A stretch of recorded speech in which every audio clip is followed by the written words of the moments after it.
The Patriots and Jets facing each other tonight. Let's go on trend with some of the latest trends we've seen around the league. And Sam Darnold is a big piece of the positive, right? Sam Darnold and the Seahawks team have been unstoppable on the road. Darnold ranks top 5 in completion percentage and passing yards, and the only team who can match the Seahawks record-wise are those 5-0 Patriots. Peter, what do you expect? Do you expect more of the same from Darnold on the road in LA this week or something different? Well, it's my favorite game of the weekend, and I think it could be an NFC Championship game preview. And that gives Darnold all the pressure in the world and a chance to answer to what happened last year in the playoffs against this Rams defense. Laura, listen to this. Last year in that wild card game down in Arizona, Sam Darnold was sacked 9 times by the Rams defense. We are now in week 11. Sam Darnold has been sacked 9 times all season this year. I think this is a real get-back game, a revenge game, and it's just part 1. They're going to play twice. But I think this could be a major statement for Sam Darnold and all of the doubters out there who still have that bad taste in their mouth the last time he saw this defense. Oh, yeah, the bad taste. I love it, Peter. All right, Bills' offensive issues have continued in recent weeks, in particular Josh Allen, who has multiple turnovers in 3 of the last 5 games, including 3 Bills losses. Allen didn't do this once in the first 4 games of the season. The Bills were 4-0 in those games. Dan, do you expect the turnover trend to continue for Allen this week against the Bucs? I don't. It can't. The reality is that this quarterback is going to have to play the clean stretch of football that's necessary. One, this offense just isn't going to have the opportunity to be explosive unless he's very efficient to start. 2, the defense isn't good enough to constantly give other teams more possessions in the game. It's the fine line that he's got to walk, but Josh knows this. Their whole offense knows that. They got to play cleaner football. They got to play more efficient football, obsess over it. I think that allows their offense to play a little bit more consistent. One-score games has been a hot topic for the Chiefs, who are 0-4 in those games this season. The 4 losses co-leading the league. This after going an NFL record 12-0 a year ago in these such games. Broncos on the right end of close games this season. Their 6 wins co-leads the NFL. J-Mac, if this one is close, do you expect the trend to continue? I do expect the trend to continue, and it's hard to say that when you know Patrick Mahomes is on the other side. But credit goes to Bo Nix and this Denver Broncos offense when it comes to the fourth quarter and specifically game-winning drives. Bo Nix has shown up. They can play 3 abysmal quarters of offense, but when it comes to the end of the game, 2-minute situations, you gotta have it. Bo Nix has stepped up, whether that's been a crucial throw, whether that's been a scramble. He has been the guy to make the play to get the Denver Broncos over the hump in the fourth quarter. Yeah, all season they've been the cardiac kids, and that fourth quarter has been their saving grace. In fact, they're 89-20 against opponents in the fourth quarter in the last 7 games. And together, Bo Nix and Sean Payton are 11-2 at home. That gives you a lot of confidence. But last Thursday night was atrocious. It was atrocious. And that Raiders defense had nothing, and the Broncos could not get it going. I am sorry. That will not be good enough to beat the Chiefs. I don't care if it's at home. I don't care if it's in Mars. I don't care where it is. They have to be better, and Bo Nix has to be better. He's taken major steps back the last few weeks, and you look at these games against the Jets, a team that they should have been able to move the ball up and down on, and a game against the Raiders where the week before the Jaguars and Trevor Lawrence had no problem moving right up and down the field. You have to wonder, is this a midseason crisis, or are they okay just winning by the skin of their teeth? I got to be honest, I don't love the way it went last Thursday. In fact, I felt much worse about the Broncos after a win than I would have had they had lost and scored 20 points. Yeah, so this game will be a fourth quarter game. And to your guys' point, the Broncos have been great in those fourth quarters. I think that has to be concerning for the Chiefs because they defensively haven't been.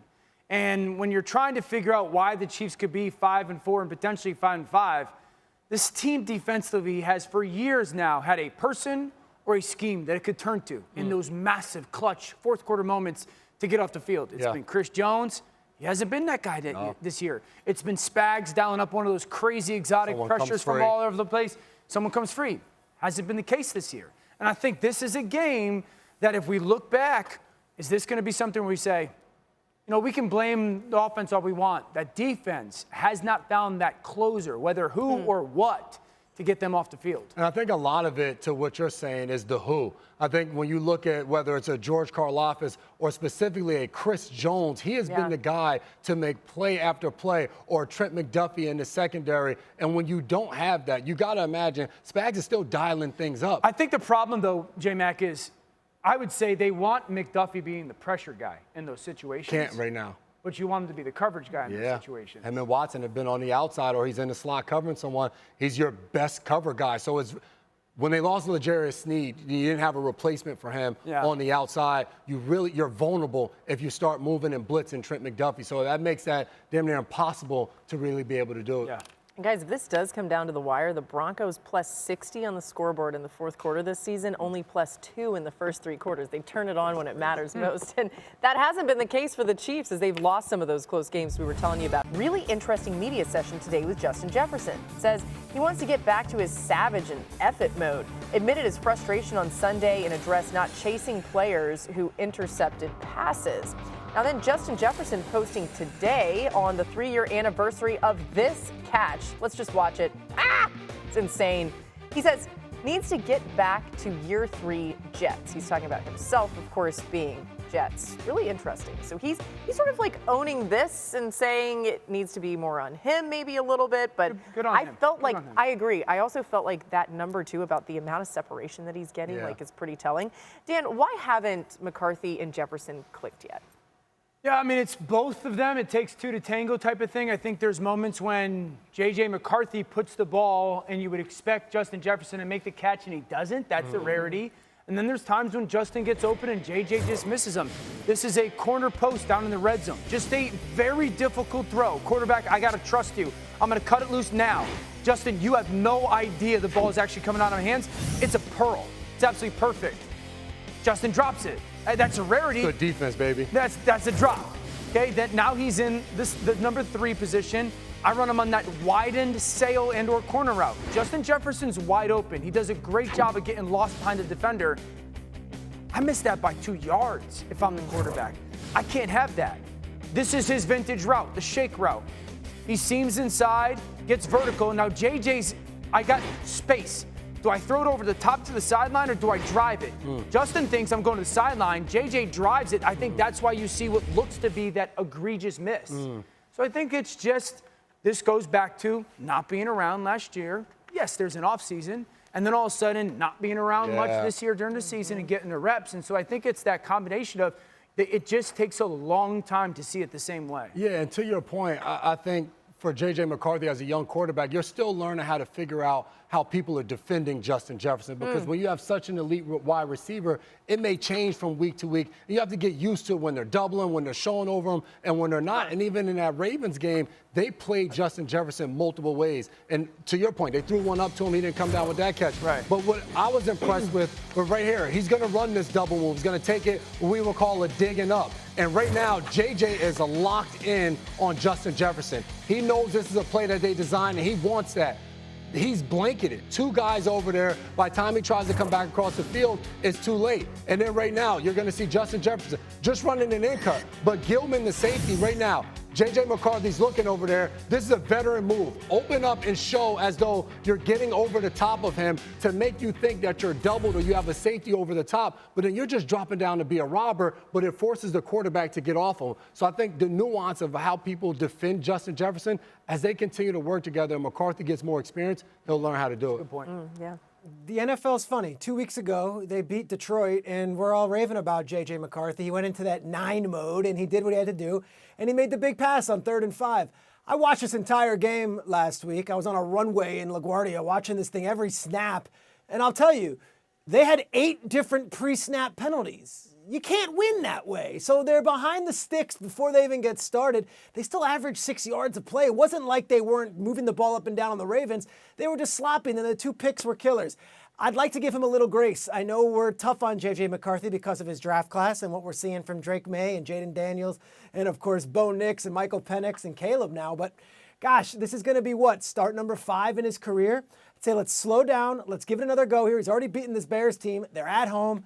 8 pre-snap penalties, you're not going to win many games, and you're not going to look good with those numbers. Yeah, having to play clean in that operation is a big deal. I'd also say, too, like, if I had to ask you, J-Mac, like the style of receiver Justin Jefferson or the routes that he wants to run, what would you say? He wants to go vertical. Okay, so he wants down the field. That's his strength. I would also sit there and go, I'd love to find different ways to get the ball to JJ's hands a little bit quicker. Yeah, and so you're living in that world where I got this unbelievable receiver. I want him down the field. His route running is his specialty. And then I got a quarterback. I would love to get the ball in his hands to my star receiver a little bit more. And I think to a certain extent, what J.J. McCarthy is going to have to find too is in order to get Justin Jefferson the ball, sometimes Jordan Addison has to have a monster game, or Jalen Naylor has to have a monster game. He hit Naylor on a beautiful pass on the sideline. Depending upon how people are defending him, when those guys start going off, then as a defense, we're like, you know what, we wanted to double Justin Jefferson all game, but we can't. Yeah, and I would say this in Justin's comments about getting back to year 3, and I'm a massive fan. I do think it's fair to say you got to make the quarterback right a couple times. Like that deep ball interception, McCarthy's just throwing a one-on-one ball. Go make a play for me. You love that. Yeah, so like as much as I love Justin Jefferson, I would challenge him.